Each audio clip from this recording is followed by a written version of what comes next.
여러분 안녕하세요. 마술하는 세무사 마세 이환주입니다. 지난 시간에 이어서 국세청이 알려주는 양도소득세 실수 사례 제6회 두 번째 시간을 준비해 봤습니다. 좀 특이한 케이스인 것 같아요. 좀 사례 같이 보겠습니다.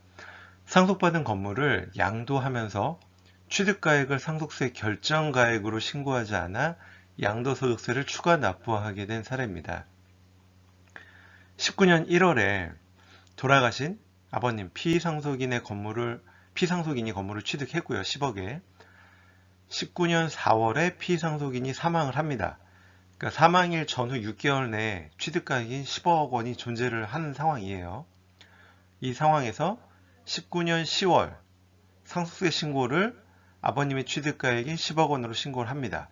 그리고 20년 6월에 상속세 결정가액이 10억 원으로 확정이 돼요. 그리고 21년 5월에 이 건물을 13억 원에 판매를 했습니다. 이한국 씨는 부친이 19년 1월 10억 원에 취득했다가 19년 4월 3개월 만에 사망하면서 상속받은 건물에 대해 상속재산 평가 기간 상속일 전후 6개월 내에 매매가액인 10억 원을 상속가액으로 하여 상속세를 신고하였고 20년 6월 관할 세무서장은 이 10억 원을 해당 건물의 상속가액으로 인정하여 상속세를 결정했습니다. 그런데 이한국 씨가 21년 5월에 해당 건물을 양도하면서 세무서장의 상속세 결정 시의 금액인 10억 원이 아닌 상속 개시일 기준으로 별도 감정을 다시 받아서 더 높게 나온 금액인 11억 원을 취득가액으로 양도세를 신고합니다. 이후 세무서에서 이 양도한 건물에 대한 양도세를 볼 때 결정가액이 있음에도 불구하고 그 결정가액이 아닌 별도 감정가액으로 신고한 것을 잘못됐다라고 하여 양도세를 추가 고지한 사례입니다. 결국 양도세가 한 400만 원 정도, 4천만 원이죠. 4천만 원 정도 더 납부하게 된 사례인데요. 왜 그런지 좀 살펴볼게요. 자, 상속받은 부동산을 양도하는 경우의 취득가액은 상속 개시 현재 상증법상에 따라 평가한 가액으로 합니다. 다만 이 세무서장이 결정 경정한 가액이 있는 경우에는 그 결정 경정한 가액으로 한다. 이게 우선한다는 거예요. 그러니까 이 사람들이 이미 상속세 신고 끝나고 나중에 그 감정평가법인을 통해서 상속 시점에 감정가를 만들어냈다 하더라도 세무서에서 이미 결정 경정한 가액이 있으면 그게 우선한다. 이것으로 보셔야 됩니다. 상속받은 부동산에 대해서 세무서장이 결정 경정한 가액이 있는 경우에는 그 결정 경정 가액이 해당 부동산 양도시의 취득가액이 된다라는 사실에 유의하여야 합니다라고 체크 포인트가 되어 있죠. 여러 번 얘기를 하고 있습니다. 소득세법 시행령 163조 9항 상속 또는 증여받은 부동산의 취득가액은 어떻게 할 것이냐에 대한 내용을 보면 상속 증여받은 자산의 양도소득 필요경비를 계산할 때 상속 개시일 또는 증여일 현재 상증법 제60조에서 66조에 따른 상증법 평가액을 취득 당시 실질 거래 가액으로 본다라고 되어 있지만 그 가로에 뭐라고 되어 있죠? 같은 법 제76조에 따라 세무서장 등이 결정 경정한 가액이 있다면 그 결정 경정한 가액으로 한다. 따라서 결정 경정한 가액이 우선한다. 이렇게 기억을 해두시면 좋습니다. 상증세법 60조에서 66조에는 재산평가 방법이 열거되어 있습니다. 평가 원칙은 상속 또는 증여일 현재 시가에 따른다라고 되어 있고요. 시가는 불특정 다수인 사이에 자유롭게 거래가 이루어지는 경우 통상적으로 성립된다고 인정되는 가액을 말한다. 상식적인 이야기죠. 시가평가는 아래와 같이 순차적으로 적용합니다. 첫 번째, 평가 기간 이내에 해당 재산의 매매 등 가액. 이때 평가 기간이란 상속은 상속 개시 전후 6개월, 증여는 증여일 전 6개월부터 증여 후 3개월까지 얘기를 하고요. 매매 등의 가액이란 매매, 감정, 수용, 경매, 공매를 말합니다. 이 가격이 없다 하더라도 두 번째, 평가 기간일 전 2년 이내 및 법정 결정 기한까지 매매 등의 가액 중 평가심의위원회 심의를 거쳐 확인된 금액, 이때 법정 결정 기한은 뒤에서 다시 한번 설명을 드릴게요. 자, 세 번째, 1과 2가 없는 경우 평가 기준일 전 6개월부터 평가 기간 이내 신고일까지 동일 유사 재산의 매매 등 가액이 있다면 얘도 시가로 활용할 수 있다. 이렇게 되어 있습니다. 이 시가가 없을 경우에 보충적 평가 방법을 활용한다라고 되어 있고요. 상속 재산의 시가를 산정하기 어려운 경우에는 개별 공시지가, 공동주택가격, 오피스텔 및 상업용 건물 기준시가 등 법령이 규정하는 방법으로 평가한 가액으로 한다. 그래서 사실 수익형 부동산의 경우에는 기준시가 또는 공시지가를 활용해서 증여하는 방법을 많이 썼는데 이제는 시가와 공시가 차이가 좀 나는 경우에는 우리가 공시지가를 신고한다 하더라도 어떻게 하죠? 세무서에서 별도로 감정평가법인에 의뢰해서 감정평가를 받아서 시가를 만들어냅니다. 그거는 법정 결정 기간 이내에 다시 감정을 받음으로 인해서 시가를 만들어내는 건데요. 이 법정 결정 기한은 다음과 같습니다. 예전에는 상속 증여의 경우에는 앞에서 이야기한 것처럼 상속일의 경우에는 전후 6개월, 증여는 증여 전 6개월부터 증여 후 3개월까지 시가 또는 평가기간 외로서 평가기준일 전 2년 이내에 있는 시가를 평가심의위원회를 거쳐서 활용할 수 있다 였다라면 이 19년 2월 10일 이후 개정된 법에서는 어떻게 되어 있죠? 하나가 더 들어왔습니다. 평가기간 경과 후 법정 결정 기한까지 발생한 시가가 있으면 그 시가로 증여 또는 상속 재산가액을 활용할 수 있다. 근데 평가기간 경과 이 법정 결정 기한은 언제냐?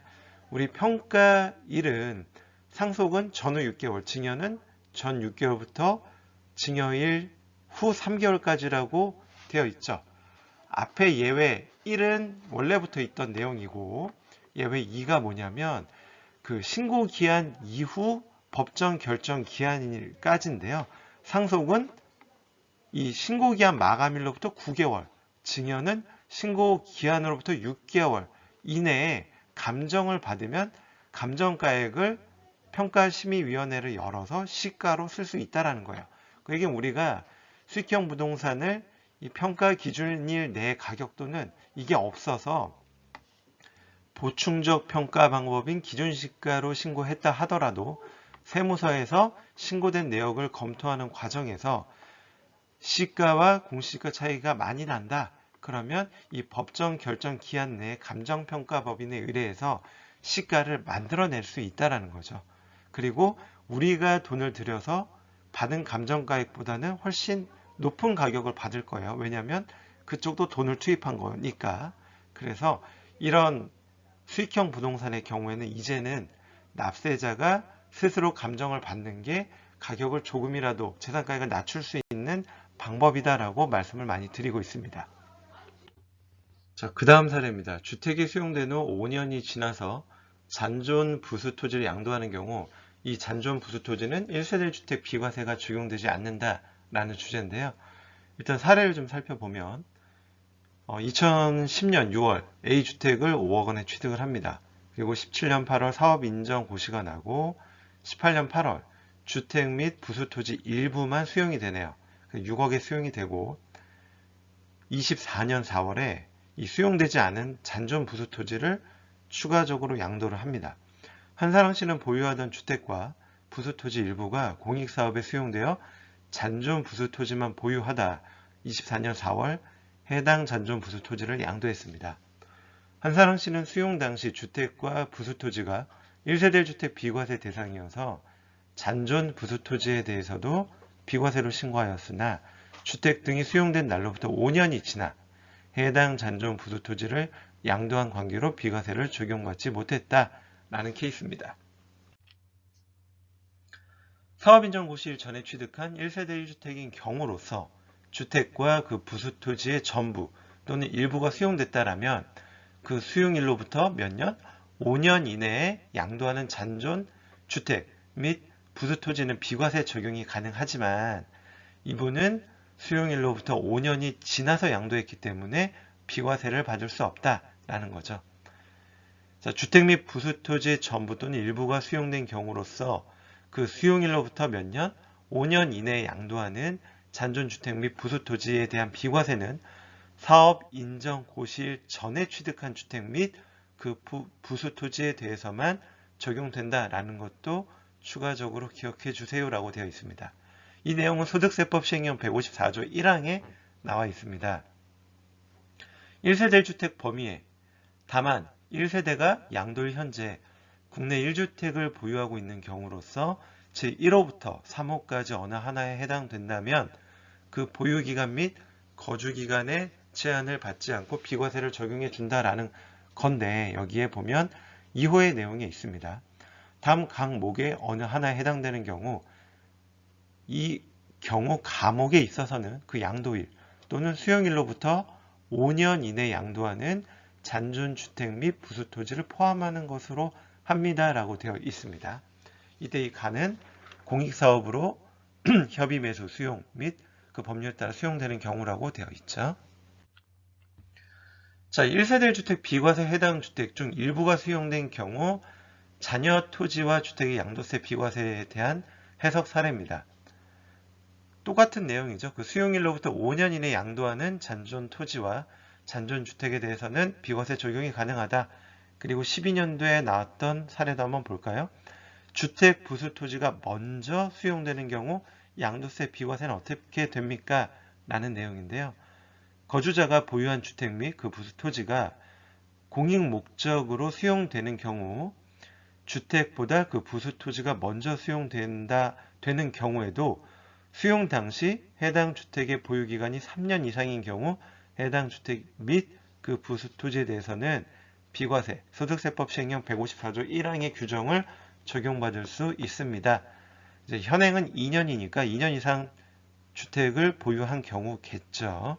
취득 당시 조정이라면 거주기간 2년까지 추가가 됩니다. 마지막 사례입니다. 사업인정 고시일 전 2년 내에 취득한 토지가 수용된 경우에는 수용 감면되지 않는다라는 내용이죠.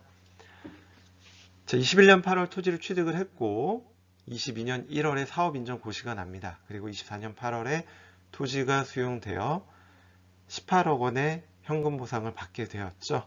박문수 씨는 21년 8월 토지를 취득했고 해당 토지가 공익사업이 시행되는 지역에 포함되어 22년 1월 사업인정이 고시가 됩니다. 박문수 씨는 보유하던 토지가 공익사업을 위해 국가에 수용된 것이기 때문에 수용 감면이 적용된다고 보아 양도세를 신고하였지만 사업인정 고시일 전 2년 이내 취득한 토지는 수용 감면 대상이 아니기 때문에 감면받은 걸 부인당한 케이스입니다.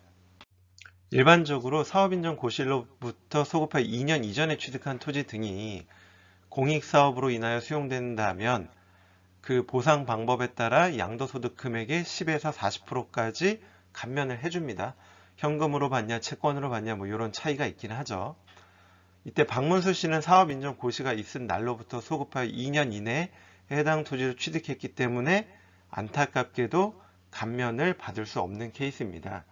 주택법 제77조에 공익사업용 토지 등에 대한 양도세 감면 규정에 보면 사업인정 고시일 전 2년 이내 취득한 토지이거나 사업인정 고시의 절차 없이 국가기관 등에 양도한 경우에는 수용 감면 대상에 해당되지 않는다라는 걸 꼭 기억해 두세요. 주택법 77조를 같이 살펴보겠습니다. 공익사업용 토지 등에 대한 양도소득세 감면 규정입니다. 자, 감면 대상, 감면 요건, 감면율. 주택법은 이렇게 크게 세 가지로 항상 이야기를 합니다. 감면 대상을 먼저 살펴보면 공익사업이나 정비사업에 따라 토지 등이 수용되는 다음에 세 가지 경우를 말합니다. 첫 번째, 공익사업을 위한 토지 등의 취득 및 보상에 관한 법률에 따라서 그 공익사업 시행자에게 양도하는 경우. 두 번째, 도시 및 주거환경정비법에 따른 정비구역의 토지 등을 같은 법에 따른 사업시행자에게 양도하는 경우. 세 번째, 공익사업을 위한 토지 등 취득 및 보상에 관한 법률, 그 밖의 법률에 따라 토지 등이 수용되는 경우로 발생한 소득. 이 세 가지 경우가 감면 대상이 되고, 감면 요건은 이 아래 두 가지 요건을 모두 충족해야 됩니다. 첫 번째, 사업 인정 고시일로부터 소급하여 2년 이전에 취득한 토지가 되고, 두 번째는 26년 12월 30일 이전에 양도해야만 감면이 가능하다. 감면율은 보상받는 방법에 따라 다른데 현금은 10%, 채권 보상 15%, 3년 만기 특약 시 30%, 5년 만기 특약 시 40% 감면이 가능하다라고 되어 있습니다. 자, 자주 찾아보는 해석 사례 두 가지를 같이 살펴볼게요. 임야가 수용된 경우 공익사업용 토지 등에 따른 양도세 감면이 가능합니까? 라는 내용인데요. 사업인정 고시일로부터 소급하여 2년 이전에 취득한 토지에 해당하지 아니하는 경우에는 조특법 77조에 따른 감면을 받을 수 없다라고 되어 있고요. 사업인정 고시 절차 없이 양도한 토지의 감면은 어떻게 된다? 감면 대상이 아니다라고 해석 사례 2에 열거하고 있습니다. 지금까지 국세청이 알려주는 실수 사례 제6회 내용을 살펴봤습니다. 앞으로도 도움이 될 만한 자료가 있으면 좀 주기적으로 올리도록 하겠습니다. 특히 25년에는 더욱더 열심히 좀 해볼게요. 도움이 되셨다면 구독, 좋아요 눌러주세요. 지금까지 마술하는 세무사 마세TV 이완주였습니다. 감사합니다.